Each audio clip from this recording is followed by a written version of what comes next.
Continue करने वाले हैं। इसका एक वीडियो ऑलरेडी प्लेलिस्ट में है, आप लोग जाके देख सकते हैं। जो लोग भी चैनल में नए हैं वो चैनल को सब्सक्राइब कीजिए, लाइक कीजिए, शेयर कीजिए और सपोर्ट करने में कंजूसी नहीं करनी है। तो आज हम स्टार्ट करते हैं कुछ आगे की चीजें जो इसमें हमको देखनी है। लास्ट क्लास में हम लोगों ने लिविंग देखा था, लिविंग्स क्या होते हैं, उनके कौन कौन से कैरेक्टरिस्टिक्स होते हैं वो देखा था। तो उसी सीरीज में हम कंटिन्यू करेंगे, ठीक है। प्रीवियस क्लास में हमने अच्छे से पढ़ाई की थी, साथ में रिवीजन भी किया था। तो ये वाला वीडियो देखने से पहले एक बार वो वीडियो जरूर देखना या इसको देखने के बाद देखना, ठीक, जैसा भी आप लोग चाहो। तो देखो, लिविंग मैंने बताया था कि लिविंग जो होते हैं, जो भी लिविंग बींग्स होते हैं, उनमें कुछ कैरेक्टरिस्टिक्स होती है, जैसे कि लाइफ प्रोसेसेस करना, उसके अलावा उनमें सेल्यूलर स्ट्रक्चर्स होते हैं, बहुत सारे कैरेक्टरिस्टिक्स मैंने बताए थे। अभी हम पूरा डिटेल नहीं कर सकते यहाँ पे, तो उसी सीरीज को कंटिन्यू करते हैं, ठीक है। वेरिएशन जो होता है ना, अब भाई ये वेरिएशन क्या है, एक एक चीज को हम समझते हुए चलेंगे। देखो क्या होता है कि जब ह्यूमंस का डेवलपमेंट स्टार्ट नहीं हुआ था, हम बोलते हैं ना हम मंकीज से जो है डिराइव हुए हैं हम, तो जिस टाइम पे हम प्रॉपर एक इंसान नहीं बने थे, होमो सेपियंस नहीं बने थे, जो आज हम हैं आधुनिक मानव, जो मॉडर्न ह्यूमंस हम हैं ना, वो नहीं थे। उस टाइम पे हम क्या थे, मंकी की स्पीशीज से आते थे, ठीक। तो हमारी बॉडी में कुछ इवोल्यूशंस होते गए, चेंजेस आते गए, हमारा जो झुका हुआ शरीर था वो इरेक्ट होने लगा, सीधा होने लगा, हमारा जो स्पाइनल कॉर्ड था वो स्ट्रेट होने लगा। इसी तरीके से जिराफ के बारे में आपने सुना होगा कि पहले उनकी गर्दन जो थी, उनका गला का साइज छोटा होता था, बट उनको फूड रिक्वायरमेंट के लिए अपनी गर्दन लंबी करनी पड़ी। तो इवोल्यूशन होते होते होते विथ टाइम क्या हुआ, उनकी जो गर्दन है लंबी होने लगी। तो पूंछ जो होते थे बंदरों में, वो इंसानों में नहीं मिलते हैं, वो क्या है, एक वेस्टिजियल ऑर्गन बन के रह गए हैं, जो कि इनसाइड द बॉडी है, अभी आउटसाइड नहीं है।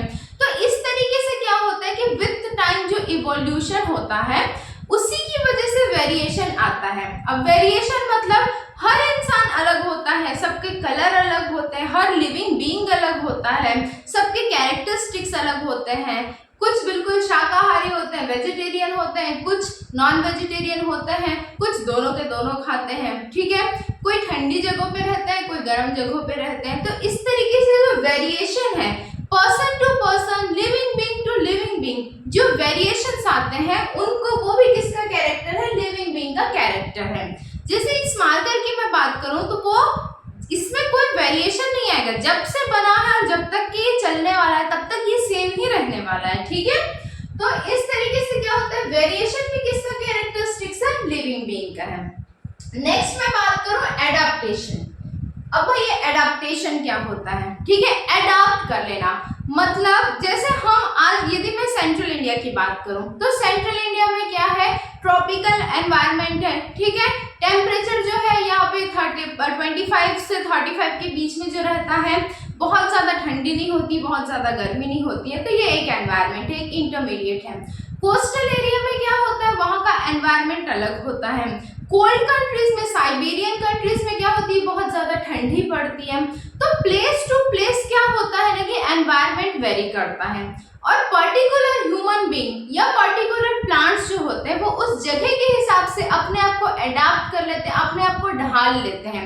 ये भी किसका कैरेक्टरिस्टिक है, लिविंग बीइंग का कैरेक्टरिस्टिक है, ठीक है। नेक्स्ट मैं बात करूं, कौन सा नेक्स्ट कैरेक्टरिस्टिक है, हीलिंग एंड रिपेयर। क्या है, हीलिंग एंड रिपेयर। अब देखो, ह्यूमन जो बॉडी है या कोई भी लिविंग बीइंग की जो बॉडी है, जो बेसिक स्ट्रक्चर है वो क्या है, सेल है, ठीक है। अब इस सेल का क्या होता है, एक लाइफ स्पैन होता है, कुछ दिन के लिए सेल्स बनते हैं, सेल्स बनने के बाद इन सेल्स की क्या हो जाती है, अल्टीमेटली इनकी डेथ हो जाती है, ठीक है। सेल्स बनते हैं, खत्म होते हैं, बनते हैं, खत्म होते हैं। जब हमको चोट लगती है किसी तरीके से, तो उस पर्टिकुलर एरिया में हमारे टिश्यूज भी क्या होते हैं, रप्चर हो जाते हैं। जैसे ये एक बॉडी का पार्ट है, ये पर्टिकुलर एरिया जहाँ पे चोट लगी है, यहाँ पर के टिश्यूज क्या हो रहा है, रप्चर हो रहे हैं। रप्चर होने के बाद उनमें हीलिंग होना और इन टिश्यूज को वापस से रिपेयर होना, ये क्या कहलाता है, हीलिंग एंड रिपेयर कहलाता है। और ये भी पर्टिकुलर कैरेक्टरिस्टिक किसका है, लिविंग बीइंग या लिविंग थिंग का ही है, ठीक है।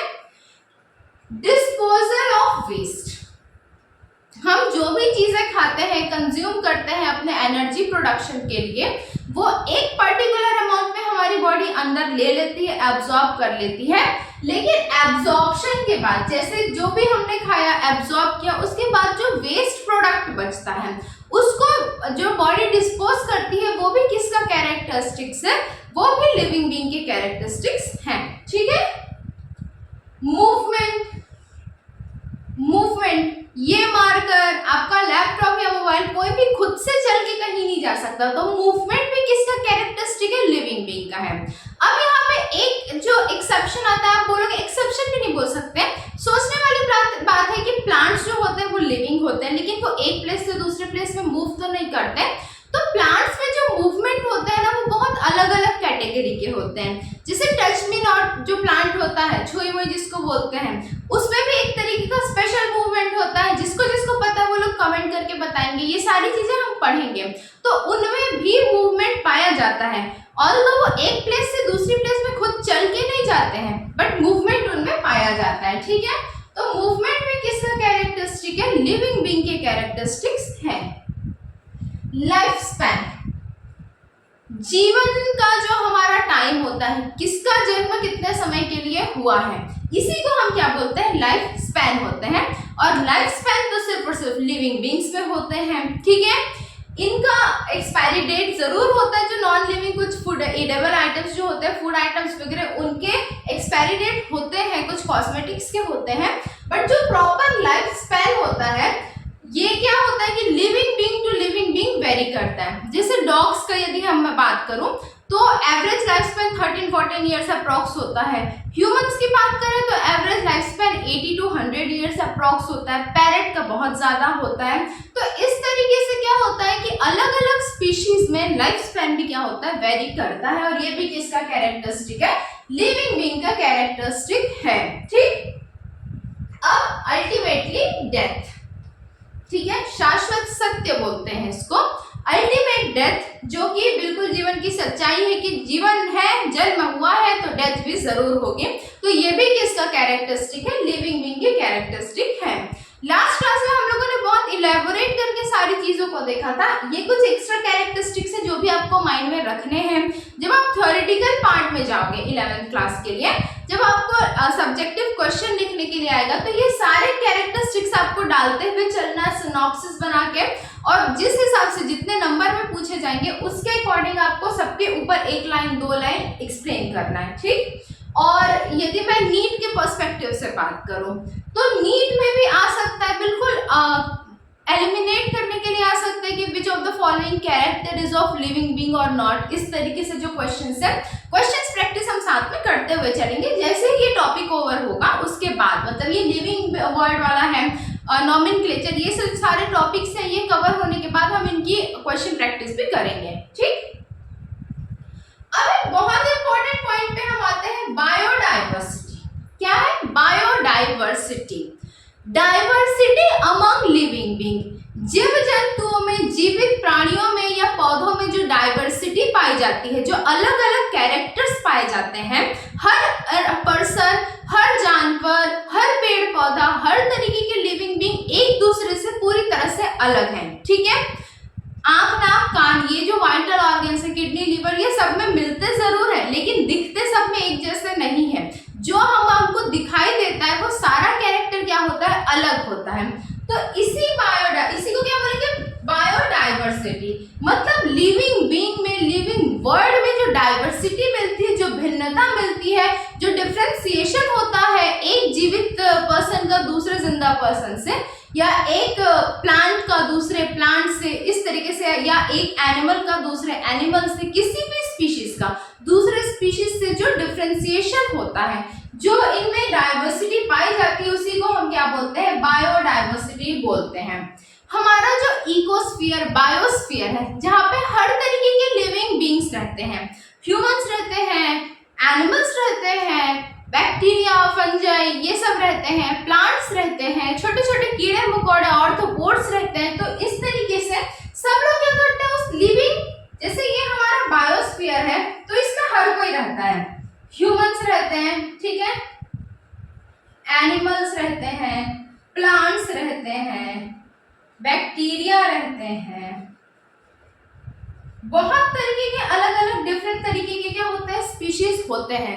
इन सब में जो डाइवर्सिटी मिलती है, इन सब में अलग अलग जो कैरेक्टर्स मिलते हैं, उन्हीं को हम क्या बोलते हैं, बायोडाइवर्सिटी बोलते हैं। ठीक, अब ये जो बायोडाइवर्सिटी होते हैं ना, ये अलग अलग बेसिस पे हो सकती है। जैसे मॉर्फोलॉजी, मॉर्फोलॉजी का क्या मतलब होता है, जो एक्सटर्नल कैरेक्टर, जैसे मैं कैसी दिख रही हूँ, मेरी हाइट हेल्थ कैसी है, मेरी आंखें बड़ी है छोटी है, मेरे बाल लंबे हैं छोटे हैं, मेरी वॉइस मोटी है पतली है, ये जो भी चीजें हैं आप एक्सटर्नली देख के बता सकते हैं कि मेरे बाजू में कोई और पर्सन सपोज यहाँ पे खड़ा है तो उससे मैं किस तरीके से अलग हूं, तो उस कैरेक्टर को हम क्या बोलते हैं, मॉर्फोलॉजी।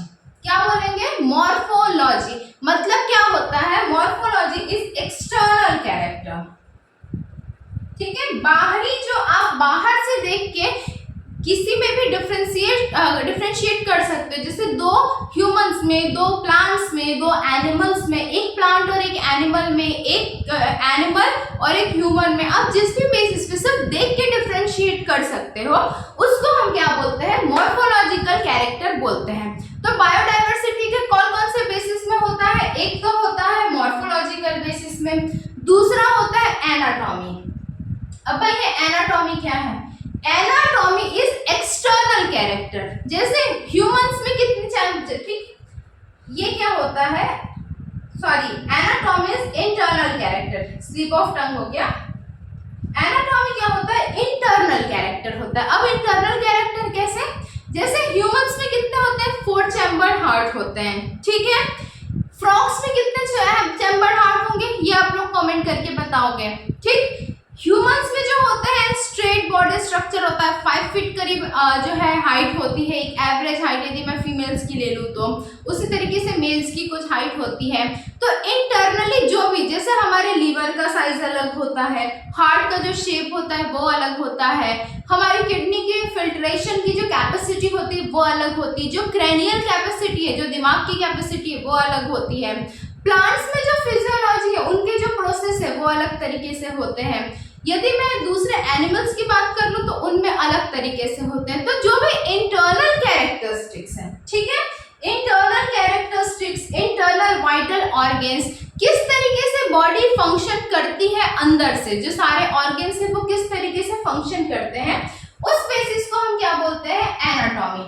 तो बायोडाइवर्सिटी किस किस बेसिस पे होती है, मॉर्फोलॉजिकल बेसिस पे होती है, एक्सटर्नल कैरेक्टर के बेसिस पे होती है, एनाटॉमी के बेसिस पे होती है, इंटरनल स्ट्रक्चर के बेसिस पे होती है, साइज के बेसिस पे होती है। ठीक है, कुछ जो जीव जंतु होते हैं उनके साइज बहुत बड़े होंगे, जिराफ की हाइट कितनी होती है, हमारी हाइट कितनी होती है, कोई डॉग है उसकी हाइट कितनी होगी, कोई प्लांट है, कुछ प्लांट ट्रीज होते हैं, कुछ हर्ब्स होते हैं, कुछ श्रब्स होते हैं। तो इस तरीके से सब में क्या होता है, साइज में भी वेरिएशन आता है। ठीक है, हैबिट्स या हैबिटेट, जो भी आप बोलो, हैबिट्स या हैबिटेट, कौन सा प्लांट या कौन सा एनिमल किस फेवरेबल कंडीशन में सबसे अच्छी तरह से सरवाइव कर सकता है। जैसे सेंट्रल इंडिया वाले लोगों को यदि आप बिल्कुल नॉर्थ में भेज दो जहाँ पे बहुत ज्यादा ठंडी है तो उनकी तबीयत खराब होने लगेगी। यदि वहां पर कश्मीर वालों को हम सेंट्रल इंडिया पे ले आए तो बोलेंगे कि बहुत ज्यादा हीट हो रही है, गर्मी हो रही है। जैसे ब्रिटिशर्स जब आए थे तो उन्होंने अपना सेंटर कहाँ पे बनाया था, ठंडी जगहों पे बनाया था अपना जो मेन सीटिंग प्लेस था वो, क्योंकि उनको वैसा एटमॉस्फेयर चाहिए था, वैसा टेम्परेचर चाहिए था। तो ये हैबिट या हैबिटेट के बेसिस पे भी बायोडाइवर्सिटी क्या होती है, क्लासिफाई होती है। ठीक है, प्लांट्स अलग होते हैं, एनिमल्स अलग होते हैं। देखो मैं ना कोशिश तो कर रही हूँ कि पूरे सिंपल वर्ड्स में आपको समझाऊं, मैं चाहूँ तो टेक्निकली जाके इनको बोल सकती हूँ, लेकिन वो आप लोग यदि डायरेक्ट नीट के लिए कर रहे हैं तो आपको हेल्प होगा। आप जस्ट यदि अभी 10th करके 11th में आए हैं तो आपको ये सारे टर्म्स एक एक करके समझने पड़ेंगे कि भाई इसका डीप मीनिंग क्या होता है। एक एक करके कंसेप्ट को क्लियर करते करते हम चलेंगे आगे। जब भी मैं मॉर्फोलॉजी की बात करूंगी तो आपको पता होना चाहिए कि मैं किसकी बात कर रही हूँ, एक्सटर्नल कैरेक्टर्स की बात कर रही हूँ, जो दिखता है हमको, जिसको हम फिनोटाइप भी बोलते हैं, उसकी बात कर रही हूँ।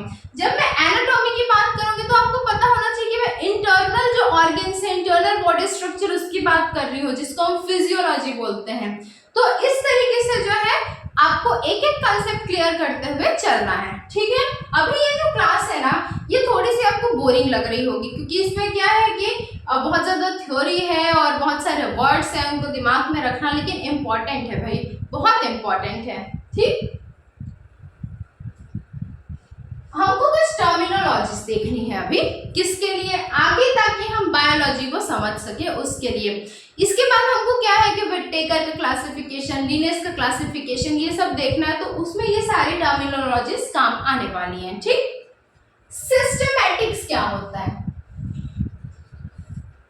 सिस्टमैटिक्स एक वर्ड आता है, बायोलॉजी में अक्सर यूज होता है। तो देखो, डाइवर्सिटी, हमको पता है कि सारे जो लिविंग बीइंग है उनमें डाइवर्सिटी मिलती है, भिन्नता मिलती है, सभी एक दूसरे से अलग होते हैं, ठीक है। इनके बीच में जो कंपैरेटिव इवोल्यूशनरी रिलेशनशिप होता है, अभी जो हमने बात की वो किसकी की थी? अभी हमने पर्टिकुलर कैरेक्टर की बात की थी। अब हम किसकी बात करेंगे? दो या दो से ज्यादा स्पीशीज के बीच में, ठीक है, प्लांट्स और एनिमल्स के बीच में, एक एनिमल्स के दूसरे एनिमल्स के बीच में, ह्यूमंस और प्लांट्स और एनिमल्स के बीच में जो रिलेशनशिप बनता है ना हमारे बायोस्फीयर में, हम उनके बेसिस पे ये सारी बातें करने वाले हैं। तो जो डाइवर्सिटी हमको मिलती है उनके बीच में जो इवोल्यूशनरी रिलेशनशिप होता है, ठीक है, इवोल्यूशनरी रिलेशनशिप होता है, जैसे कि ह्यूमंस का इवोल्यूशन अलग तरीके से होता है, एनिमल्स का इवोल्यूशन अलग तरीके से होता है। मैंने बताया कि बंदर से इंसान बनने का जो प्रोसेस था वो अलग था, जिराफ की गर्दन लंबी होने का जो प्रोसेस अलग था। तो इनके बीच में जो भी कंपैरेटिव इवोल्यूशनरी रिलेशनशिप पे यदि हम बात करें, किसके बेसिस पे? एनाटॉमी के, डेवलपमेंट के, फिजियोलॉजी के, इन सारे बेसिस पे यदि हम बात करें तो उसी को क्या बोलते हैं? सिस्टमैटिक्स बोलते हैं। सिस्टमैटिक्स क्या होते हैं कि एक लिविंग बीइंग का दूसरे लिविंग बीइंग के इवोल्यूशन से कंपैरेटिव रिलेशनशिप निकालना, यही क्या कहलाता है? सिस्टमैटिक्स कहलाता है, ठीक है। कि हमको अभी क्या पढ़ना है कि हमारा जो पूरा बायोस्फीयर है उसमें एक लिविंग बीइंग दूसरे से किस तरीके से कनेक्टेड है, तो उस टर्म को हम क्या बोलेंगे, ठीक। सेकेंड में बात करूं तो क्या है? टैक्सोनॉमी। क्या है? टैक्सोनॉमी। हमको बिल्कुल बहुत इंपॉर्टेंट है, टैक्सोनॉमी पढ़ना है, लेकिन उसके लिए हमको जानना तो जरूरी कि ये होता क्या है भाई, जो हम पढ़ने वाले हैं हमको पता ही नहीं कि हम क्या पढ़ रहे हैं, तो क्या मतलब, ठीक। तो टैक्सोनॉमी क्या होता है? अरेंजमेंट होता है। किसका अरेंजमेंट होता है? ये एक प्रोसीजर का अरेंजमेंट होता है जिसमें हम किसी भी स्पीशीज को आइडेंटिफाई करते हैं, उसका नॉमेनक्लेचर करते हैं और उसका क्लासिफिकेशन रखते हैं। देखो, सपोज एक जो है नया, मान लो एक्स नाम का, ठीक है, एक्स नाम की एक नई स्पीशीज डिस्कवर की गई, किसी साइंटिस्ट ने डिस्कवर की, ठीक है। अब हमको सबसे पहले क्या करना पड़ेगा भाई, वो एक्स हमको कैसे पता चलेगा कि वो एनिमल्स में आता है, वो प्लांट्स में आता है, वो बैक्टीरिया में आता है या वो ह्यूमन में आता है? तो हम क्या करेंगे, हमको ये पता करना है कि इस एक्स को हम किस कैटेगरी में रखें। तो उसके लिए हमको सबसे पहले आइडेंटिफाई करना पड़ेगा कि उसके जो कैरेक्टर्स हैं वो ज्यादा ह्यूमन से मिलते हैं या ज्यादा प्लांट से मिलते हैं या ज्यादा एनिमल से मिलते हैं या बैक्टीरिया फंजाई से मिलते हैं, ठीक है। आइडेंटिफाई करने के बाद हम उसका, वो जिस भी कैटेगरी में आता है, ठीक है, जैसे वो किसी फ्रूट की कैटेगरी में आ रहा है, प्लांट बेस्ड है, ठीक, तो हम उसका क्या करेंगे? नाम रखेंगे। जैसे कि मैंगो का साइंटिफिक नेम आप लोगों को अभी पढ़ना है, ठीक, तो वो आप लोग कमेंट करके बताओगे कि आपने अभी तक के क्या क्या समझा इसके बारे में। मैंगो जो है, अभी वैसे भी गर्मी का सीजन है, सबका मन तो होता ही होगा खाने का, ठीक है, तो वो आप लोग कमेंट करके बताओगे मैंगो का साइंटिफिक नेम। तो क्या करेंगे, इस एक्स का नॉमेनक्लेचर करेंगे। अब नॉमेनक्लेचर के बाद इसका हम क्लासिफिकेशन देखेंगे कि हमने किस बेसिस पे इसका नाम रखा, इसको इस कैटेगरी में क्यों रखा गया, इसकी खोज क्या क्या हुई, इसके क्या क्या कैरेक्टरिस्टिक्स हैं, इसके क्या क्या बेनिफिट्स हैं, इसको हमने किस बेसिस पे किसी फ्रूट में रखा या किसी फ्रूट की जैसे ट्रीट कर रहे हैं। तो ये सब जानने के लिए, इन सारी चीजों के लिए हमको क्या पढ़ना है? टैक्सोनॉमी पढ़ना है। मतलब कोई भी नया लिविंग बीइंग डिस्कवर होता है तो वो किस कैटेगरी का है, ये पता करने के लिए हमको टैक्सोनॉमी देखना पड़ता है, ठीक। नेक्स्ट मैं बात करूं क्लासिफिकेशन की। देखो, सारी चीजें ना लगभग एक जैसी ही लगती है, थोड़ा सा कंफ्यूजिंग है ये। जब आप डीप में पढ़ते जाओगे तो इनके डिफरेंस समझ आते जाएंगे, ठीक है। अलग अलग कैटेगरीज में, डिफरेंट कैटेगरीज में जो ऑर्गेनिजम्स को हम अरेंज करते हैं, ठीक है। जैसे कि प्लांट्स की कैटेगरी में, एनिमल्स की कैटेगरी में, प्लांट्स है तो भाई एंजियोस्पर्म है या जिम्नोस्पर्म है, ठीक है, या थैलोफाइट है या ब्रायोफाइट है। तो किस कैटेगरी में हमको उसको अरेंज करना है, किसको अरेंज करना है, लिविंग बीइंग को। तो डिफरेंट कैटेगरीज में जब हम किसी भी लिविंग बीइंग को अरेंज करते हैं तो उसी को हम क्या बोलते हैं, क्लासिफिकेशन बोलते हैं, ठीक, क्लासिफिकेशन बोलते हैं। अब बात करते हैं नॉमेनक्लेचर की। नॉमेनक्लेचर क्या होता है, नामकरण। आपका भी नाम है, मेरा भी नाम है, ठीक, हर किसी का कुछ ना कुछ नाम जरूर होता है। यदि हमको कोई ऐसी कोई गाय भी दिख जाए तो हम उसका भी नाम रख देते हैं कि भाई XYZ आप इधर आओ, इस टाइप से, ठीक। तो नॉमेनक्लेचर क्या होता है, देखो साइंटिफिकली या बायो में मैं बात करूं तो बायनॉमियल जो नॉमेनक्लेचर होता है ना, उसमें दो चीजें, जैसे हमारे में एक नाम होता है, एक सरनेम होता है, उसी तरीके से जेनेरिक नेम और स्पेसिफिक नेम, ठीक है। जेनेरिक नेम और स्पेसिफिक नेम ये दोनों से मिलके ही किसी भी लिविंग बीइंग का नामकरण किया जाता है। उनको अलग अलग कैरेक्टर्स जब मिल जाते हैं तो उसी के बेसिस पे उनको एक जेनेरिक नेम दिया जाता है, एक स्पेसिफिक नेम दिया जाता है। ये सारी चीजें हमको डिटेल में पढ़नी है। अभी की क्लास से आपसे डायरेक्ट क्वेश्चंस नहीं आएंगे, लेकिन आपको समझना है कि आपको पढ़ना क्या है और क्यों है। 10th के बाद डायरेक्ट 11th में जाओगे ना तो ये क्या क्या वर्ड है, ये टैक्सोनॉमी क्या है, क्लासिफिकेशन क्या है, भाई जब तक आप समझोगे नहीं कि ये क्या है और ये क्यों कर रहे हैं, तब तक कि आपको आगे कैसे क्लियर होगा। मैंने पहले ही बताया कि हमारा जो बेसिक फंड है कि एक एक वर्ड क्लियर करते हुए चल रहा है, ठीक है। आगे मैं बात करूं तो किसकी बात करूंगी, आइडेंटिफिकेशन की बात करेंगे कि किस कैटेगरी में हमको किस ऑर्गेनिज्म को रखना है, उसके बारे में कैसे हमको पता चलेगा। जैसे मैंने इस एक्स फ्रूट की बात की तो हमको कैसे पता है कि ये फ्रूट ही है, ये कोई एनिमल क्यों नहीं है, ये कोई बैक्टीरिया क्यों नहीं है, ये ह्यूमन क्यों नहीं है। तो हमको सबसे पहले उसको आइडेंटिफाई करना पड़ेगा, उसमें कौन कौन से कैरेक्टर्स है, उसमें सेल वॉल प्रेजेंट है या नहीं है, वो मूवमेंट कर सकता है या नहीं कर सकता है, वो रेस्पिरेशन कर सकता है कि नहीं कर सकता है, उसका लाइफ स्पैन कितना है, हम सारी चीजें देखेंगे उसके बारे में। तब कहीं जाके हम एक कंक्लूजन निकालेंगे कि उसका आइडेंटिफिकेशन करेंगे कि भाई एक्स क्या है, एक फ्रूट है। इस तरीके से जो है हमको सारे ऑर्गेनिजम्स के बारे में जानना है। एक नेक्स्ट पॉइंट होता है की। ताला चाबी वाली की नहीं है, ये की क्या है, कैरेक्टर फॉर सिलेक्शन। अब भाई ये क्या चीज है, देखो हमारे बायोस्फीयर में जहाँ पे सारे लिविंग बीइंग्स रहते हैं ना, हर कैटेगरी के प्राणियों का, हर लिविंग बीइंग का एक इम्पॉर्टेंट रोल होता है। जैसे कि जो टाइगर्स होते हैं उनको क्या बोलते हैं, अम्ब्रेला स्पीशीज बोलते हैं। क्यों, क्योंकि बहुत सारे छोटे छोटे जानवर जब जंगलों में बढ़ जाते हैं तो उनकी क्लीनिंग कौन करता है, टाइगर करता है, ठीक है। इस तरीके से हर स्पीशीज का अपना अपना एक रोल होता है। आज जो हमारे दुनिया में डेवलपमेंट हो रहा है, आज हम पढ़ लिख रहे हैं, हमारा IQ डेवलपमेंट हो रहा है, कॉग्निशन डेवलपमेंट, जो कॉग्निटिव डेवलपमेंट हो रहा है, ये सब किसकी वजह से हो रहा है, ह्यूमंस की वजह से हो रहा है। आज हमको प्राइमरी फूड जो मिल रहा है वो किसकी वजह से मिल रहा है, प्लांट्स की वजह से मिल रहा है। तो हर लिविंग बीइंग का, ठीक है, बहुत सारे जब कचरे हो जाते हैं उनको डिकम्पोज करने का काम कौन करते हैं, बैक्टीरिया और फंजाई करते हैं। तो हर लिविंग बीइंग का क्या होता है, एक इम्पॉर्टेंट रोल होता है, एक इम्पॉर्टेंट कैरेक्टर होता है, एक इम्पॉर्टेंट प्लेस होता है। उसी प्लेस को हम क्या बोलते हैं, की बोलते हैं, ठीक है, क्या बोलते हैं, की बोलते हैं।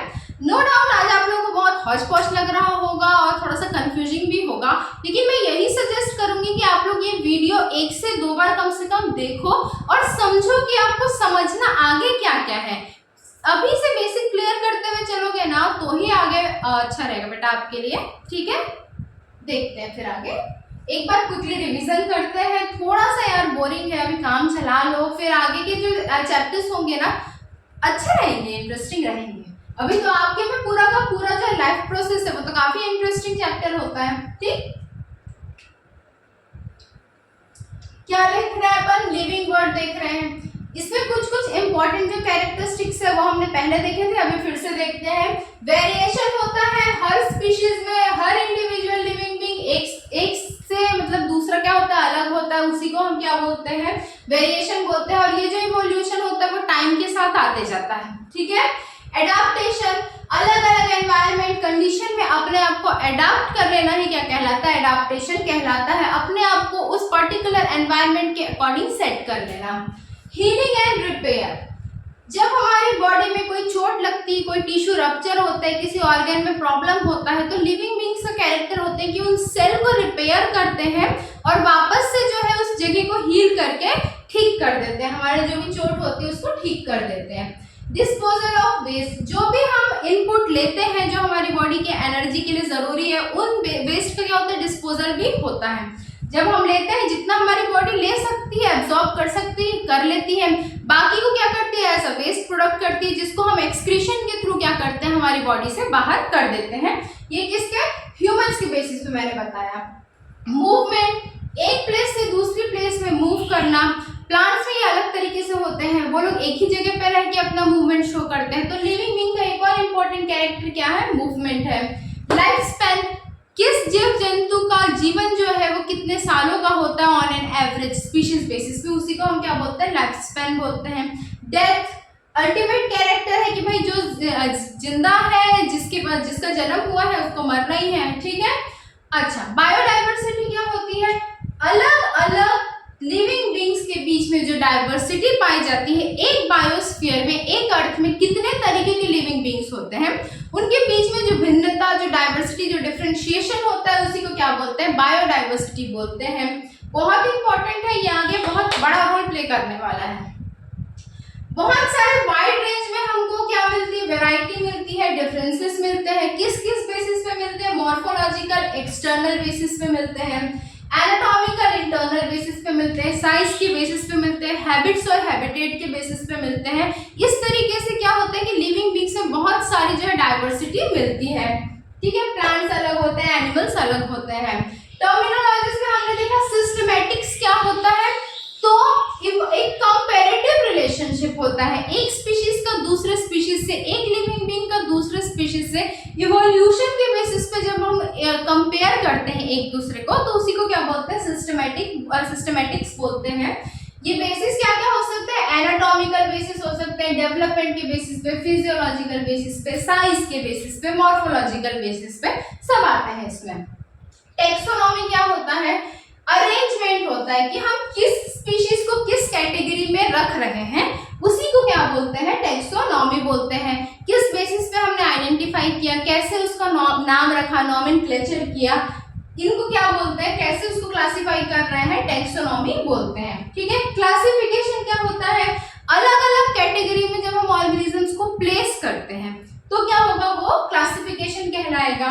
नॉमेनक्लेचर, किसी भी स्पीशीज, किसी भी नए प्लांट, एनिमल, बैक्टीरिया का नाम रखना नॉमेनक्लेचर कहलाता है। दो वर्ड्स में इनका नाम रखा जाता है, जेनेरिक नेम और स्पेसिफिक नेम। एक नाम होता है, दूसरा सरनेम होता है। नॉमेनक्लेचर के टाइम पे ये मैं आपको डिटेल में बताऊंगी, अभी सिर्फ आपको समझना है कि जेनेरिक और स्पेसिफिक, ठीक है, जेनेरिक और स्पेसिफिक। आइडेंटिफिकेशन, किसको हमको किस लिविंग बीइंग के लिए कौन सा करेक्ट नेम होगा, कौन सी करेक्ट कैटेगरी होगी, वो प्लांट है, एनिमल है, इन सबको जानने के लिए जो प्रोसीजर होता है उसको क्या बोलते हैं, आइडेंटिफिकेशन बोलते हैं। और की क्या होता है, पर्टिकुलर ऑर्गेनिज्म का रोल, पर्टिकुलर लिविंग बीइंग का उस पूरे बायोस्फीयर में जहाँ पे लोग सबके सब एक साथ रह रहे हैं, वहां पे उनका रोल क्या है, इसको हम क्या बोलते हैं, की बोलते हैं, ठीक है। तो मिलते हैं अगली क्लास में। अभी हमको नॉमेनक्लेचर वगैरह देखना है, बहुत सारी इंपॉर्टेंट चीजें देखनी है। ये आप समझ के चलो कि हमको पढ़ना क्या है, आपका विजन क्या होना चाहिए। आज की क्लास एक्चुअली में आपका विजन डेवलपमेंट करने के लिए ही है, ठीक। तो चलो फिर मिलते हैं अगली क्लास में। सपोर्ट करने में कंजूसी नहीं करनी है, थोड़ा बोरिंग लग रहा है तो भी इसे काम चलाओ यार, पढ़ना है, नीट क्वालिफाई करना है, मोटिवेशन नहीं छोड़ना है, ठीक है। चलो फिर मिलते हैं अगली क्लास में, तब तक के लिए बाय बाय, टेक केयर।